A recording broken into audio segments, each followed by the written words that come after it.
이젠 누가 공부해야 되는 겁니까? 애들. 네.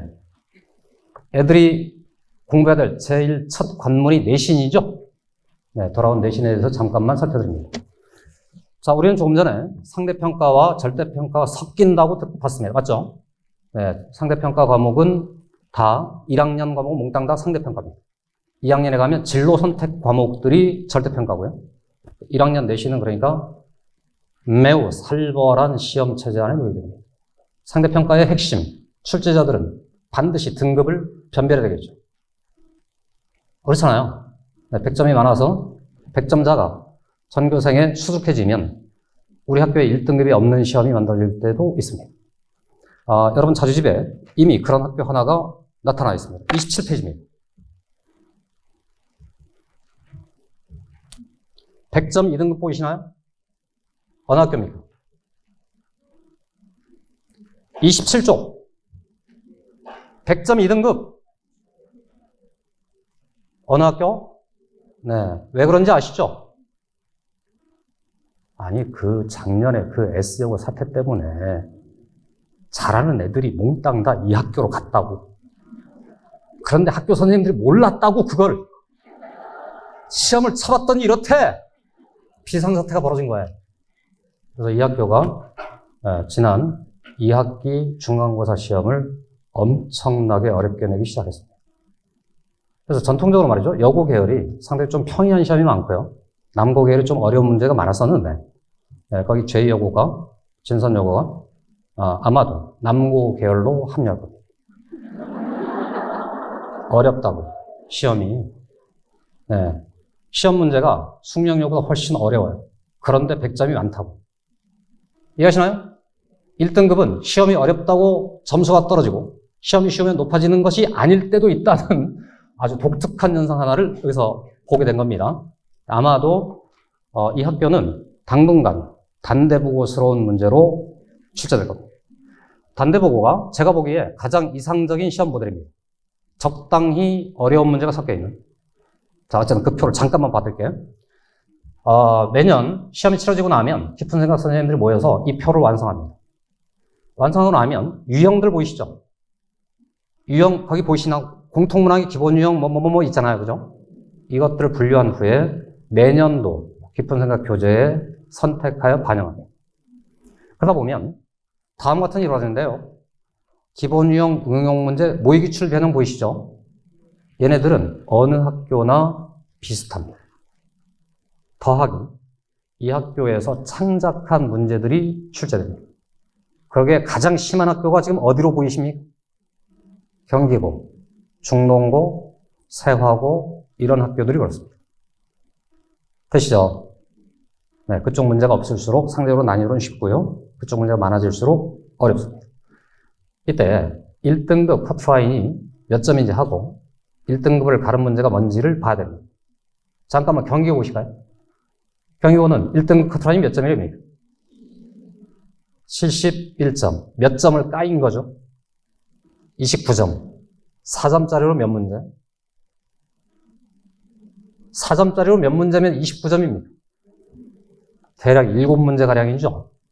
네. 거기 지금 학교가 만들어서 창작한 문제가 몇 문제입니까? 5문제죠? 그럼 그거 다 틀려도 아직도 1등급이네? 그래서 경기고에 모의기출 변형에 별표를 줬어요. 거기가 변별점이다. 중동으로 확 내려오세요. 중동고. 1등급 컷이 몇 점입니까? 네. 학교가 창작해낸 문제가 몇 문제? 5, 4, 20. 다 틀리면 80점. 2등급이죠. 그래서 살짝 옆을 훔쳐봤거든요. 빵이죠. 얘네는 그게 없네. 그럼 얘는 진검승부네. 이해하시나요? 경기고는 이제 그 중간에 있는 문제에서 갈리는 거고, 중동고는 진검승부하도록 문제가 설계된다. 되시나요? 이게 학교마다 고정되는 구조가 아니고 작년도 1학기 시험이 이렇다는 겁니다. 되시나요? 자, 그렇다면 나에게 맞는 계획을 이제 세워볼 텐데요. 출발. 나의 위치를 정하라. 조금 전에 원영우 선생님하고 이걸 확정했죠. 나의 위치는 어째 확정된다고? 내 위치를 어떻게 정하냐고? 깁스생이 시험을 봐. 다음, 위치에 따른 목표를 정해야 됩니다. 공부의 포커스를 정해보겠습니다. 자, 이제부터는 화면을 보세요. 제가 20년 동안 아이들을 가르치면서 지금까지 경험한 중위권, 상위권, 초상위권의 모습을 잠깐 모델링을 해본 겁니다. 네, 이 웃으신 분들은 그 집 아이가 저렇다는 얘기입니다. 1. 안타까운 유전자. 정말 최선을 다하나 어찌 태어났는지 눈물, 콧물을 쏟아가면서 장기전을 하는 친구들. 언제나 결의합니다. 가장 착한 애들이고요. 숙제 잘해오고요. 근데 애초부터 재능이 좀 떨어져. 네, 저런 애들 중 공부의 신들이 탄생하는 겁니다. 인간이 원래 그렇습니다. 참는다. 끝까지 버팅긴다. 다음, 반항하는 사춘기. 네, 집들마다 있습니다. 제일 집중해야 될 부분이 저기입니다. 생각이 게으른 노동자들이 있습니다. 숙제를 잘해요. 단기 시험은 잘 가. 범위가 넓어지면 자꾸 점수가 떨어져요. 부담스러운 시험 앞에서 망가져. 이유가 이겁니다. 한마디로 말하면 출근 도장 찍듯이 숙제하는 거예요. 생각은 안 하고 손은 열심히 움직여요. 그럼 풀이 길이가 깁니다. 풀이 길이가 길다고 쓰면서 뿌듯해. 글씨가 제일 좋아. 생각을 안 해, 생각. 줄일 수 있는데 안 한다. 어쨌든 이런 친구들이 대체로 3, 4등급을 맞습니다. 목표입니다. 2등급을 어떻게 맞을 것인데 다음과 같은 솔루션을 만들어 왔습니다. 전부에 걸쳐서 제일 중요한 게 스스로입니다. 다음, 반드시 막히는 지점을 찾아봐야 됩니다. 마지막에 보이는 시행착오 있죠? 이거를 계속 거쳐봐야 됩니다. 맨 꼭대기에 개념 노트가 있고요. 맨 밑에 오답 노트가 있는데 깊은 생각에서 애들 보고 오답 노트를 만들려고 했더니 우리 선배들이 이렇게 해왔어요. 선생님, 차라리 만들어주지? 아, 그래? 그래서 깁색 노트라는 게 탄생되었습니다.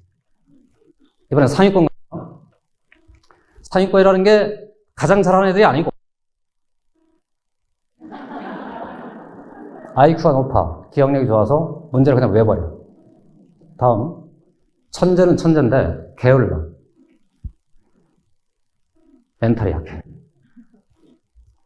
그래서 이렇습니다. 어려운 문제는 잘 푸는데 꼭 실수를 해봐. 쉽게. 문제를 푸는데 설명을 못해. 답은 잘 찍어. 다음, 시험이 묵직해지면 망해.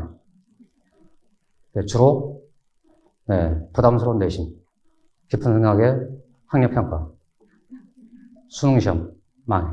모의고사 부담이 없잖아요. 이런 친구들은 상담이 필요해요.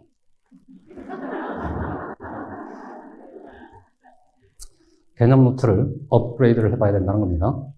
무슨 말이냐면 개념 정리라는 것은 그냥 단어의 뜻을 아는 게 아니고 이 내용이 문제에 어떻게 적용되는지를 아는 거예요. 그 노트에 반드시 어떤 특정 개념이 어떤 문제에 어떻게 적용되는지를 자기가 써봐야 돼요. 저런 걸 지도받아야 된다는 겁니다. 다음, 최선의 풀이법을 찾아서 긴 모든 풀이를 줄여봐야 돼요. 이때 제일 중요한 거는 지 손으로 써봐야 돼요. 서술형 준비를 거기서 한다고 생각하시면 좋습니다. 다음, 실전 테스트를 보고 가야 되는데 이때 핵심이 이런 거예요. 유리 멘탈 이 친구들은 7번쯤에서 좀 어렵고 막히잖아요. 못 넘어가 절대로. 자존심도 상하. 그래서 고등학생이 됐다는 것은 그런 문제에서 과감하게 체크하고 지나갈 마음의 준비도 해줘야 됩니다.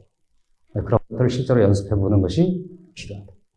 다음, 초상위권입니다.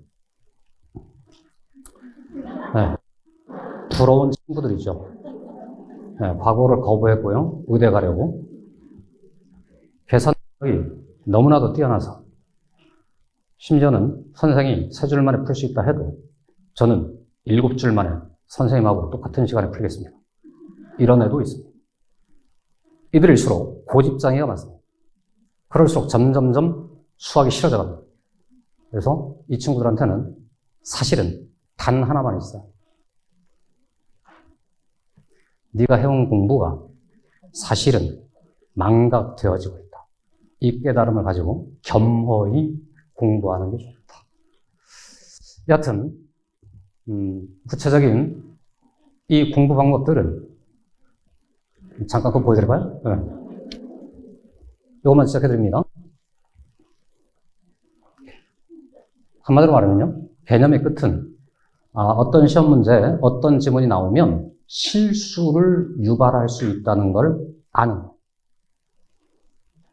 여러분 자료집에 그 사례를 살짝 소개해놨습니다. 무슨 말이냐면, 잠깐만 보십시다. 어디 갔어? 28페이지. 오늘 집에 가시거든. 28페이지에 괄호 2번 보이시죠? x의 제곱과 y 제곱을 더해서 25가 되는 xy를 찾아서 x랑 3y 합이 최대가 되는 순간을 찾아라. 최소가 되는 순간을 찾아라. 보이시나요? 이 문제를 거기 있는 첫 번째 조건 xy가 자연수일 때, 두 번째 조건 xy가 0 이상의 정수일 때, 세 번째 조건 y가 0 이상일 때 이 조건 가지고 애를 테스트해봐. 이 답이 모두 다 다르면 애가 그나마 좀 하는 애고, 이 답 중 뭔가 겹치잖아요. 그럼 얘는 실수의 유발 요소를 모르는 거예요.